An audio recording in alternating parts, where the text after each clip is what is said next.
तो आज तारीख है 14 जनवरी और 14 जनवरी के करंट से इंडिया के जितने भी लीडिंग न्यूज़पेपर हैं वहाँ से जितनी भी ऐसी न्यूज़ है जो हमारे किसी भी एग्जाम के लिए ज़रूरी है वो सब हम कवर करेंगे।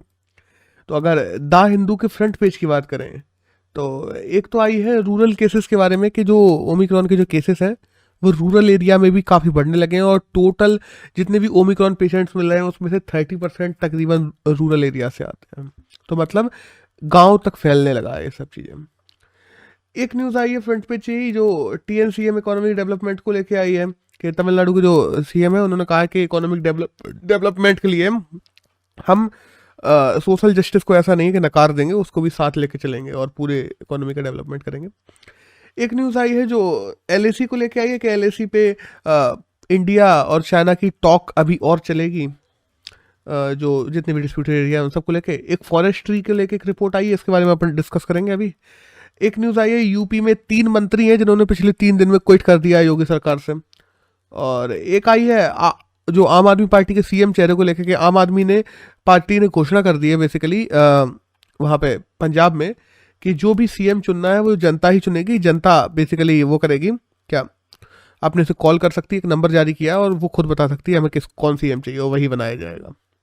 और एक न्यूज़ आई है कि जितने भी ओवरऑल केसेस निकल रहे हैं उसमें से अगर हम बात करते हैं जितनी भी डेथ हो रही है कोरोना में तो अभी तक 91 डेथ हुई है बेसिकली इस सर्ज में। अगर ओमनिक्रॉन की बात करते हैं बेसिकली तो उसमें जो 70 लोग मरे हैं वो ऐसे हैं जो अनवैक्सीनेटेड थे। तो सीधी सी बात है ज़्यादातर लोग वो मर रहे हैं जिनको वैक्सीन नहीं लगी हुई है।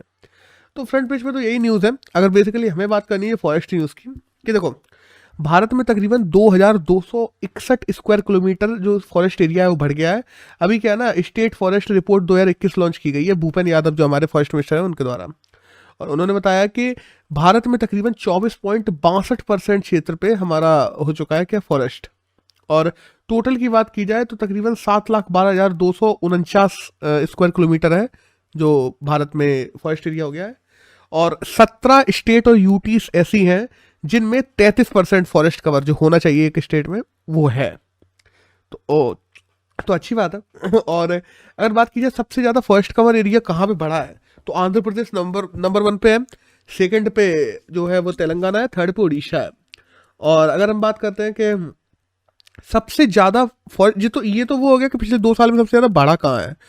और अब बात की जाए कि अगर सबसे ज़्यादा किस राज्य में फॉरेस्ट कवर है कि कहाँ पे सबसे ज़्यादा फॉरेस्ट पाए जाते हैं तो नंबर 1 पे एमपी है हमेशा की तरह 77,482 स्क्वायर किलोमीटर के साथ में। सेकंड नंबर पे हम जानते हैं अरुणाचल है, थर्ड पे छत्तीसगढ़ है। और अगर बात करते हैं परसेंटेज वाइज कौन सा स्टेट नंबर 1 पे है तो वो मिजोरम है 84.53 के साथ में, सेकंड नंबर पे मेघालय 76% के साथ में और थर्ड नंबर पे मणिपुर है 73.3% के साथ में। और अगर बात की जाए कि मैंग्रोवर के वन है तो मैंग्रोवर के वन भी हमारे यहाँ बढ़े हैं। मैंग्रोवर बेसिकली दलदली इलाके में पाए जाने वाले वन माने जाते हैं और वो भी तकरीबन 175 स्क्वायर किलोमीटर बढ़ गए हैं जो बढ़ के करीबन 50,000 स्क्वायर किलोमीटर हो गए लगभग। और यही अगर हम बात करें ना कि थोड़ी फॉरेस्ट की तो फॉरेस्ट एक समय पे कॉन्करेंट लिस्ट का जो सब्जेक्ट था वो होता था, लेकिन 42nd कॉन्स्टिट्यूशन अमेंडमेंट 1976 के द्वारा हम लोगों ने इसको बदल दिया था। और उसके बाद में हम लोग देखते हैं कि सबसे जो फॉरेस्ट के स्टेट्स होता है उसको स्टेट का विषय कर दिया गया था। अब जितने भी फॉरेस्ट को लेके रूल्स एंड रेगुलेशंस बनते हैं वो स्टेट्स के द्वारा बनाए जाते हैं। और सबसे कम अगर वन की बात की जाए कहाँ पे है तो वो नंबर 1 पे लद्दाख है और जिस पे 1% कुछ है, और नंबर 2 पे हरियाणा है जिस पे 3.4% वन है। That's all. एक नेक्स्ट न्यूज़ आई है वो आई है मेके धातु जो मेके डाटा पदयात्रा जो हमें होने वाली थी, हम लोग देखते हैं बेंगलोर में होने वाली थी कर्नाटक में, उसको कांग्रेस को द्वारा रद्द कर दिया गया है बिकॉज ऑफ कोविड-19 प्रोटोकॉल्स। उसके बारे में हम लोगों ने बात भी की थी पहले भी, फिर से बात कर लेते हैं कि बेसिकली कर्नाटक गवर्नमेंट के द्वारा एक स्कीम लॉन्च की गई थी जिसके द्वारा कहा गया था कि 2021 तक सबके पास में शुद्ध जल पेय के लिए पहुंचाएंगे, तो पीने का पानी हर जगह पहुंचाया जाएगा, लेकिन अभी तक नहीं पहुंचा है। तो जो मेकेदाता जो पद यात्रा है कांग्रेस के द्वारा की जा रही थी इसी के उसमें कि ऐसा नहीं हुआ है इसको लेके। और बेंगलोर के आसपास चलने वाली थी, 13 दिन तक चलने वाली थी, 1700 किलोमीटर की पदयात्रा थी, लेकिन इस पूरे को कैंसिल कर दिया गया है। तो दैट्स ऑल। एक नेक्स्ट न्यूज़ आई है वो आई है वेस्ट बंगाल को लेकर कि बीजेपी के वेस्ट बंगाल में जितने भी हम देखते हैं डिपार्टमेंट्स थे, सेल्स थे, उन सबको बीजेपी ने डिसॉल्व कर दिया है वेस्ट बंगाल में। और अब बीजेपी पूरे के पूरे नए लोगों की नियुक्ति करेगी, मतलब पुरानों को भी करेगी, लेकिन अभी सबको ही इस्तीफा दिलवा दिया है। जस्ट बिकॉज हम लोग जानते हैं पिछले साल क्या हुआ है, ममता दीदी ने एकदम हरा दिया बहुत बुरी तरीके से। तो अब इन चीज़ों को वेस्ट बंगाल में बीजेपी अपने पैर दोबारा नए सिरे से जमाने की कोशिश करेगी। अभी तो सबको ही डिसॉल्व कर दिया है। That's all. एक नेक्स्ट न्यूज़ आई है भाई जलीकट्टू को लेके। जलीकट्टू हम लोग जानते हैं एक पारंपरिक त्यौहार होता है, कल्चर का पार्ट है। हम देखते हैं तेलंगाना में, तमिलनाडु में, इन सब एरिया में मनाया जाता है। और इसका फर्स्ट सेशन कल था जिसमें 34 लोग घायल हो गए। जलीकट्टू में ऐसे सांड होते हैं, 587 सांड हैं जिनको छोड़ा गया है, और 217 टेमर्स है जिनके सांड है बेसिकली, और उनको जनता के बीच में छोड़ा जाता है। वो दौड़ते हैं चारों ओर कम से कम 2-3 घंटे तक, और लोगों को उनसे बचना होता है। सीधी सी बात है, वो दौड़ रहे हैं जनता के बीच में, तुम्हें उनसे बचना है। और सीधी सी बात है, वहाँ का कल्चरल प्रोग्राम है ये। और इसको लेके सांडों के साथ में बुरा व्यवहार किया जाता है। लोग बताते हैं कि उनको गुस्सा दिलाने के लिए अलग अलग मेडिसिन खिलाई जाती हैं। ये सब चीज़ें हो गई, उसमें ह्यूमन राइट्स की भी प्रॉब्लम्स आती हैं। तो इसको लेके हम देखते हैं कि इसको सुप्रीम कोर्ट ने बैन भी कर दिया था, लेकिन बाद में सरकार इस पर बिल वगैरह ले आई कि फिर वही है, पॉलिटिकल फ़ायदे अपने, सीधी सी बात है।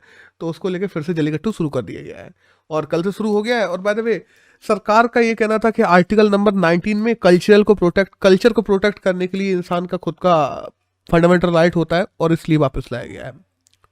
अब जो है ठीक। एक नेक्स्ट न्यूज़ है वही है प्रिंस एंड्रयू के बारे में, जो लंदन के हैं। उन्होंने क्या किया ना, अभी एक लड़की है जिसने बताया कि जब मैं 17 साल की थी तो उन्होंने मुझ पर सेक्सुअल एब्यूज़ किया था, उसके चार्जेस लगा दिए उनके ऊपर। तो इसको लेके वहाँ पे अलग हंगामा मच गया है, क्योंकि उनके पास में क्या है ना, मिलिट्री रैंक के टाइटल्स वगैरह भी हैं। तो मिलिट्री के जो वेटरन्स वगैरह हैं, 150 से ज़्यादा लोग उन्होंने लिख के दे दिया है क्वीन को कि इनको नेवी आर्मी के जितने भी टाइटल्स हैं, जितने भी रैंक्स हैं, इनसे वापस ली जाए, क्योंकि उन्होंने ऐसा अभद्र काम किया है, देश की मान सम्मान पे ठेस पहुँचाया, ये सब चीज़ें। तो बस हमें पता होना चाहिए हो क्या रहा है, दैट्स ऑल।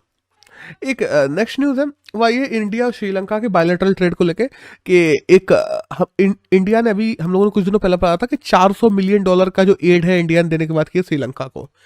तो आफ्टर ए नेगोशिएशन श्रीलंका ने और ले लिया, तो एट द एंड इंडिया ने अब $900 मिलियन का एड देने का है श्रीलंका को, जिसमें से $400 मिलियन तो करेंसी स्वैप होंगे, और $500 जो मिलियन होंगे वो डेफर्ड पेमेंट्स होंगे, जो अलग अलग प्रकार के जो पेमेंट्स हैं जो श्रीलंका के बचे हुए हैं वो सब, या मान लो श्रीलंका की पेमेंट किसी और देश पे है तो वो इंडिया दे देगा, ऐसे सब सीन।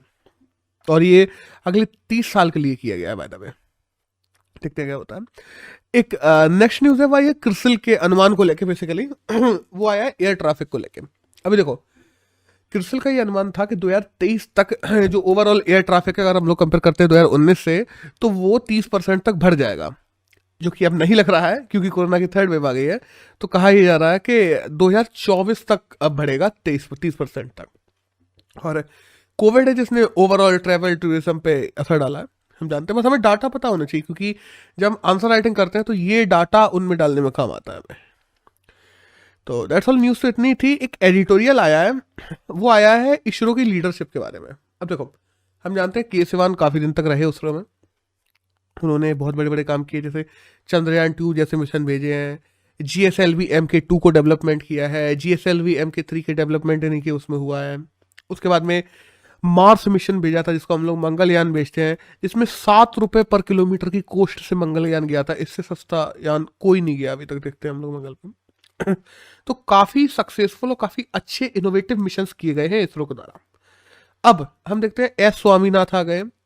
एस स्वामीनाथ पहले विक्रम साराभाई जो स्पेस सेंटर है वहाँ के हेड हुआ करते थे, और अब उन्हें इसरो का हेड बना दिया गया है। अब इनकी नई लीडरशिप में इसरो कैसे इनोवेशन करेगा, क्या चीज़ें नया लाएगा, ये इसरो के लिए चैलेंज होगा। इसरो के पास में देखो, और बाय द वे के सिवान भी जो इंडियन इंस्टीट्यूट ऑफ साइंस है वहीं से पढ़े हुए थे, और जो एस स्वामीनाथन भी हैं वो भी यहीं से पढ़े हुए इंजीनियर है बाय द वे। और पिछले अगर हम 3 कॉन्जिक्यूटिव हेड्स की बात करते हैं तो सारे के सारे IISc से ही पढ़ के आए हैं इंडिया के इसरो में। और अब इनके सामने 2-3 बड़े लक्ष्य हैं, अगर इस समय बात की जाए तो 3 क्यों 4।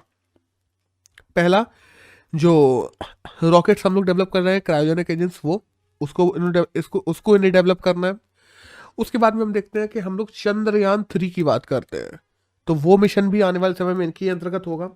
गगनयान एक बहुत बड़ा मिशन है जो इनके अंतर्गत होने वाला है। और इसके बाद में हम देखते हैं कि आदित्य L1 जो मिशन हमारा जाने वाला है, सबसे बड़ा इंडिया का सोलर मिशन है, जो हम देखते हैं कि सोलर की जो L1 जोन है वहां तक जाएगा, और सौर विकिरण वगैरह की जो खोजबीन है, जांच परख है, वो सब करेगा, वो भी इनके ही अंतर्गत होगा। अब इन सारे मिशंस को पूरा करना, वो भी सही तरीके से पूरा करना, इनकी जिम्मेदारी बनती है। और हाँ, इसरो के कार्य प्रभार की बात की जाए तो उसमें भी काफी चेंजेस आए हैं। जैसे हम लोग पहले देखते ना, पहले इसरो केवल सोशियो इकोनॉमिक बेनिफिट्स पे ध्यान देता था और प्री ऑक्यूपाइड रहता था इन्हीं चीजों में। और हम बात करें ना, कुछ इंटरनेशनल पार्टिसिपेशन होता था, वरना इन्हीं चीजों में लगा रहता था। अब इसरो के पास में इंडस्ट्रियल पार्टिसिपेशन बढ़ता जा रहा है। हम देखते हैं कि न्यू स्पेस इंडिया लिमिटेड बन गई है, जो मार्च 2019 में बनाई गई थी।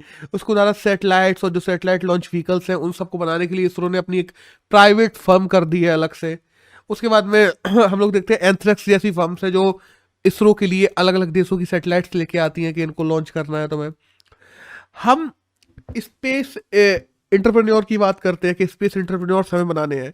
इवन दो सरकार ने पिछले साल से इस बार एक कंपनी को भी दे दिया। हम लोग देखते हैं कि जो प्राइवेट एंटिटीज है उनसे कंपेयर करना है। अब इंडिया में हम ज़्यादा समय नहीं है, अगर देखा जाए तो इंडिया में प्राइवेट कंपनीज, जो हम स्पेस कंपनीज की बात करते हैं, वो बनना शुरू हो गई हैं। 2 कंपनियों को सरकार ने रजिस्टर भी कर दिया है।